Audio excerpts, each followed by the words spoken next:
தமிழ்நாட்டில் உள்ள அரசு கலை அறிவியல் கல்லூரிகளில் இந்த ஆண்டு முதல் கூடுதலாக 20% மாணவர் சேர்க்கை இடங்கள் கூடுதலாக சேர்க்கப்படுகிறது. இது தொடர்பான கூடுதல் விவரங்களை நம்முடைய செய்தியாளர் லிபிகாவிடம் கேட்கலாம். லிபிகா, இந்த 20% கூடுதல் இடங்கள் என்ற இந்த எண்ணிக்கை உயர்வு அரசு கல்லூரிகளில் மட்டுமா, அரசு உதவி பெறும் கல்லூரிகளுக்கும் பொருந்துமா?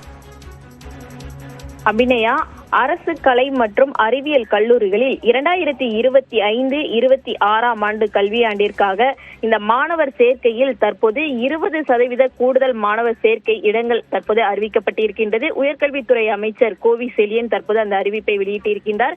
குறிப்பாக அரசு கலை மற்றும் அறிவியல் கல்லூரிகள்ல மாணாக்கர்களுடைய அந்த விண்ணப்பம் என்பது அதிக அளவில் தற்போது சேர்க்கைக்காக காத்திருக்கிறார்கள். இதன் அடிப்படையில் தற்போது இந்த நடப்பு கல்வியாண்டு முதல் 20% கூடுதல் மாணவர் சேர்க்கைக்கான இடங்கள் என்பது வழங்கப்படும் என தற்போது அமைச்சர் தெரிவித்திருக்கின்றார். குறிப்பாக தமிழகத்தை பொறுத்தவரை உயர்கல்வியில் அதிகப்படியான மாணாக்கர்கள் தற்போது கல்வி பயில விண்ணப்பித்து வருகிறார்கள். அந்த வகையில் அரசு கலை மற்றும் அறிவியல் கல்லூரிகள்ல ஏற்கனவே கல்லூரிகள் தொடர்ந்து நடைபெற்று வரக்கூடிய நிலையிலும் பல்வேறு கல்லூரிகள்ல மாணவர் சேர்க்கைக்காக மாணவர்கள் காத்திருக்கக்கூடிய செய்தி அறிந்து தமிழ்நாடு முதலமைச்சரினுடைய உத்தரவின்படி தற்போது கூடுதலாக 20% இந்த இடங்கள் என்பது தற்போது நிரப்பப்பட இருக்கின்றது. குறிப்பாக அரசு உதவி பெறும் கலை மற்றும் அறிவியல் கல்லூரிகளுக்கு 15% இடமும், சுயநிதி கலை மற்றும் அறிவியல் கல்லூரிகளுக்கு 10% இடமும் கூடுதலாக இந்த மாணவர் சேர்க்கை இடங்கள் தற்போது உயர்த்தி வழங்கவும் தற்போது அறிவிக்கை என்பது வெளியிடப்பட்டிருக்கின்றது.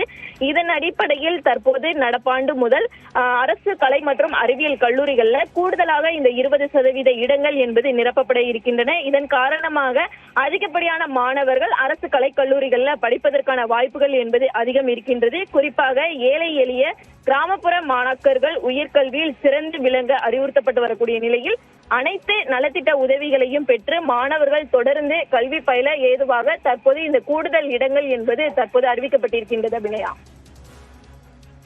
விரிவான விவரங்களுக்கு நன்றி லிபிகா.